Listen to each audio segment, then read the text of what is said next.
여러분 안녕하세요. 잘 지내고 계시지요? 요새 아침 저녁으로 지금 날씨가 쌀쌀한데 또 건강 조심하시고요.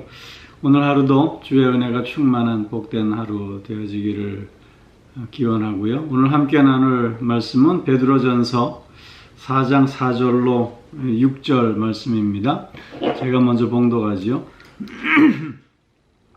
이러므로 너희가 그들과 함께 그런 극한 방탕에 다름질하지 아니하는 것을 그들이 이상히 여겨 비방하나 그들이 산자와 죽은 자를 심판하기로 예비하신 이에게 사실대로 고하리라.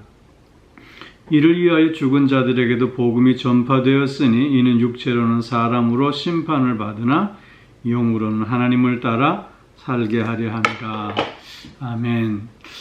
오늘 본문 말씀은 왜 그리스도인에게는 고난이 뒤따를 수밖에 없는가에 대한 말씀입니다. 즉 고난의 이유와 그 고난을 우리가 어떻게 이해하고 또 받아들여야 할 것인가에 대해 말씀하고 있습니다. 먼저 오늘 4절 말씀으로 보면 그리스도인의 고난은 다름으로 인한 고난입니다. 변화된 삶으로 인한 고난, 구별된 거룩한 삶으로 인한 고난입니다. 우리가 어제 살펴본 3절 말씀에서 보면 예수를 믿기 전의 삶은 음란이요, 정욕이요, 술 취함이요, 방탕이요, 우상 숭배라 했습니다. 그런데 복음을 듣고 또 그 복음에 의해서 삶의 변화가 시작이 되므로 이런 모든 것에서부터 단절하는 삶을 새롭게 시작하게 된다는 것이지요. 그러므로 말미암아 그 전에 함께 하던 자들로부터 비방을 받고 멸시와 천대를 받고 핍박을 당하고 욕을 먹는 그런 일들이 일어나게 돼 있다는 것입니다. 사도 바울의 예를 보면 우리가 쉽게 이해가 되는데, 사도 바울은 처음에는 예수를 믿는 자들을 핍박했던 자였습니다.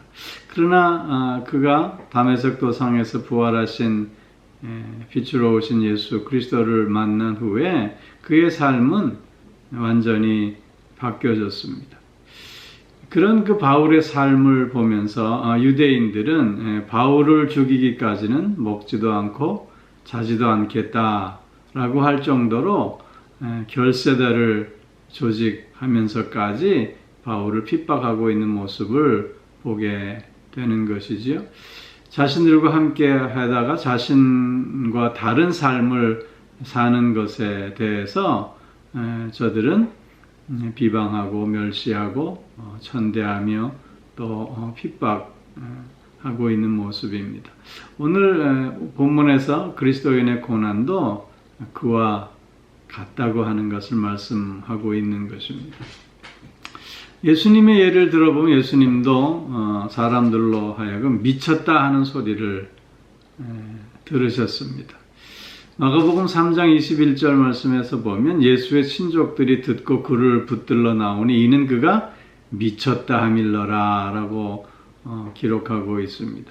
예수님께서 공생애를 시작하시면서 각색 병든 자 또 귀신 들린 자들을 내어 쫓아내시면서 세상 사람들이 이전에 보지 못했던 그런 하나님의 능력을 보게 해 주셨습니다. 그런데 예수를 반대하는 자들은 이런 예수를 미쳤다고 지금 모함하고 있는 것입니다.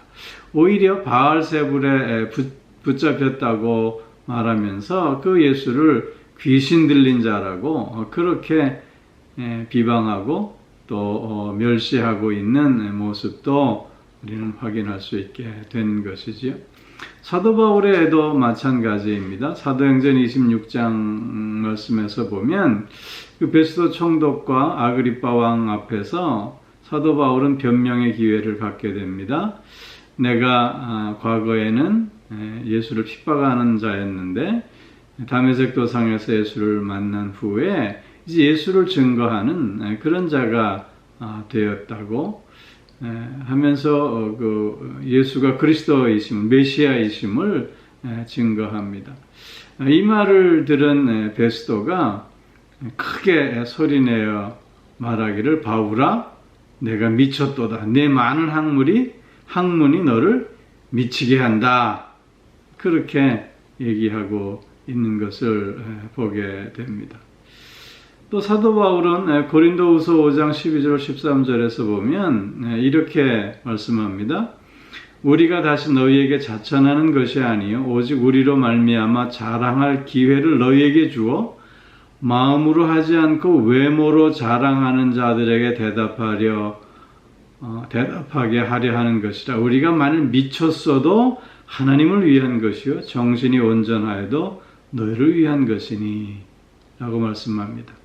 즉 외모로 자랑하는 자들이 성도들을 핍박하면서 미쳤다라고 손가락질 하는 것이지요. 이것에 대해서 사도 바울은 저들이 말하는 것처럼 우리가 미쳤다 한다 할지라도 그것은 하나님을 위한 것이다. 그렇게 말씀하고 있는 것입니다. 즉 성도들은 변화된 삶으로 말미암아 세상으로부터 이런 고난과 핍박을 받게 되는 것입니다.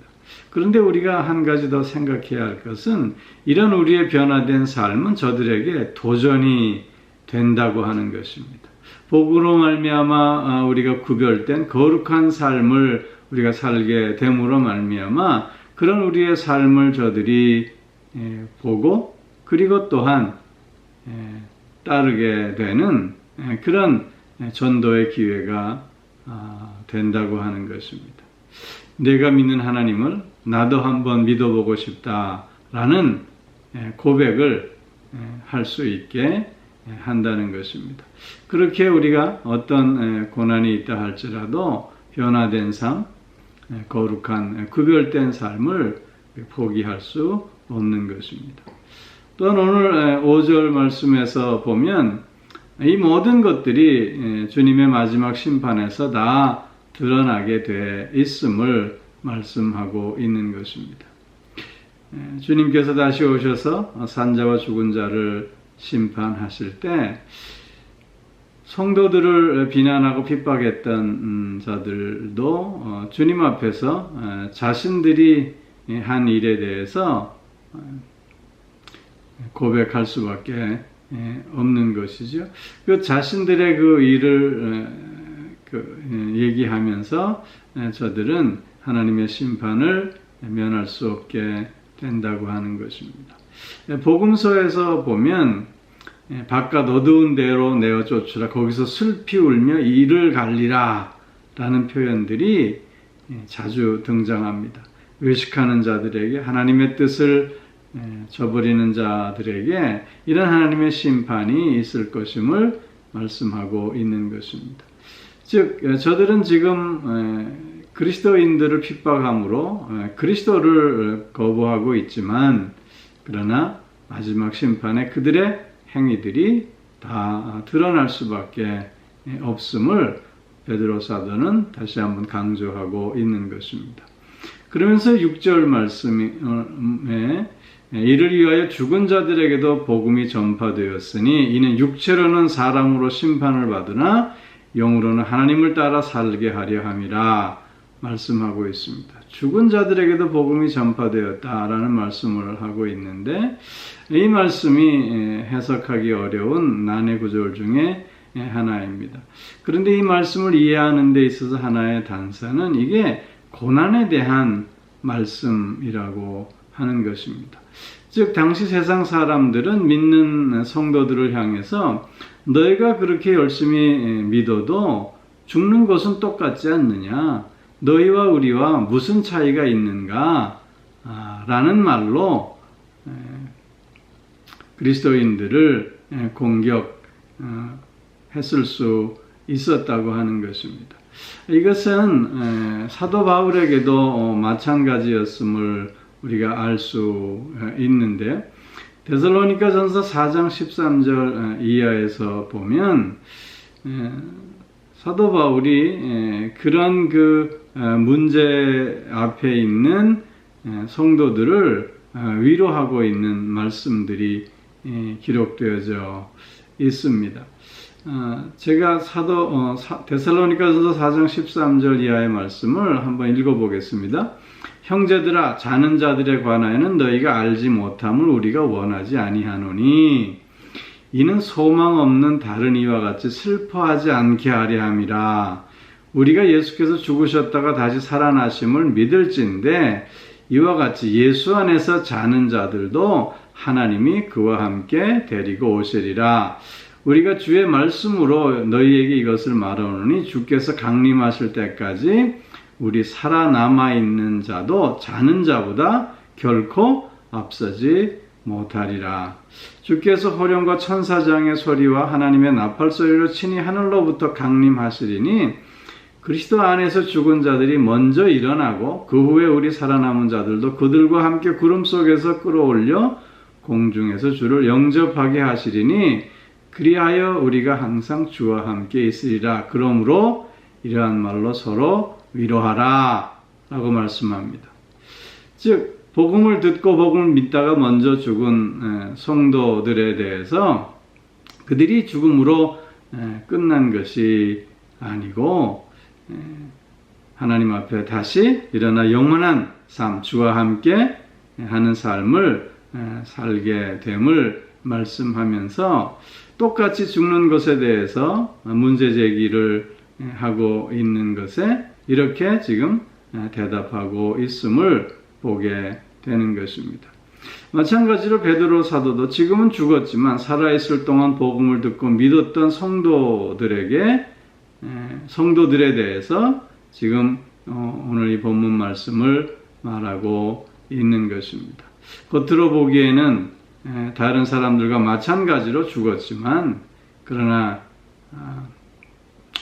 살아있는 동안 복음을 듣고 믿었던 그 성도들은 이 믿음에 따라 하나님 앞에서 다시 영원한 삶을 살게 될 수 있음을 말씀하고 있는 것입니다. 즉 오늘 6절 말씀에 죽은 자들에게도 복음이 전파되었다라고 하는 이 말씀은 죽은 자들에게 구원을 받을 수 있는 두 번째 기회를 주시기 위해서 복음이 전파되었다라고 하는 의미가 아니라 그들이 살아있을 때 복음을 듣고 복음을 믿고 그리고 임박한 그 종말을 기대하던 당시의 분위기 속에서 먼저 종말을 보지 못하고 주님의 다시 오심을 보지 못하고 먼저 죽은 자들에 대한 말씀을 지금 하고 있는 것입니다. 우리는 복음으로 말미암은 거룩한 삶, 세상과 구별된 삶을 사는 그리스도인들입니다. 세상과 다르게 겪는 다양한 고난들을 그래서 우리는 바르게 이해하면서 오늘을 살아야 하겠습니다. 우리의 구별된 삶, 우리의 거룩한 삶을 통해서 복음을 증거하는 자 되어야 할 줄로 믿습니다.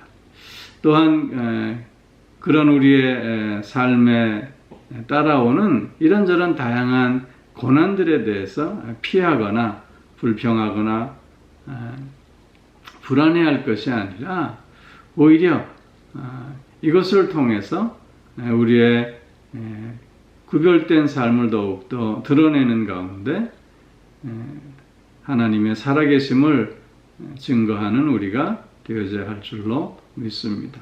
특별히 마지막 때를 살아가는 우리들이기에 주님의 다시 오심을 기다리면서 오늘도 하나님을 경외하며 나의 삶의 자리에서 복음을 증거하는 그런 우리의 삶이 꼭 되어져야 할 줄로 믿습니다. 오늘 하루 그런 하나님의 은혜와 그런 하나님의 인도하심 속에서 승리하는 한 날이 꼭 되어지기를 주님의 이름으로 축원합니다.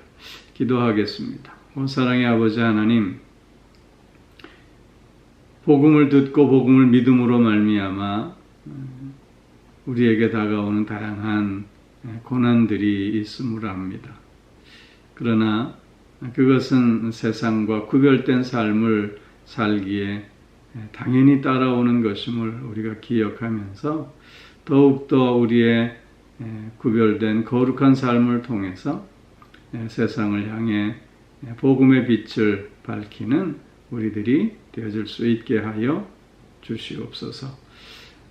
마지막 때를 살아가는 이때, 그래서 우리가 더욱더 경건의 모양뿐만 아니라 내용까지 갖춰가면서 매 순간 하나님을 경외하는 삶을 살아감으로 말미암아 세상의 빛으로 소금으로서의 삶을 살아가는 우리들 더욱 되게 하여 주시옵소서. 다양한 고난 속에서 피곤하거나 지치지 않거나 낙심하지 않게 하여 주시고 오히려 더욱더 주님을 바라보며 강하고 담대한 믿음으로 주 앞에 나아간 우리들이 꼭 되어질 수 있게 하여 주시옵소서. 오늘도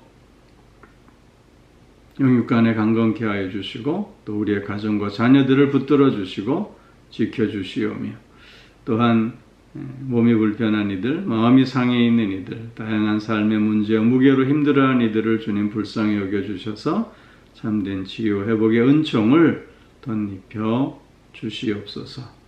오늘도 나의 삶의 자리에서 복음의 삶을 통해서 주님을 증거하는 우리가 꼭 되어지게 해 주실 줄 믿사오며 예수님 이름으로 기도하옵나이다. 아멘.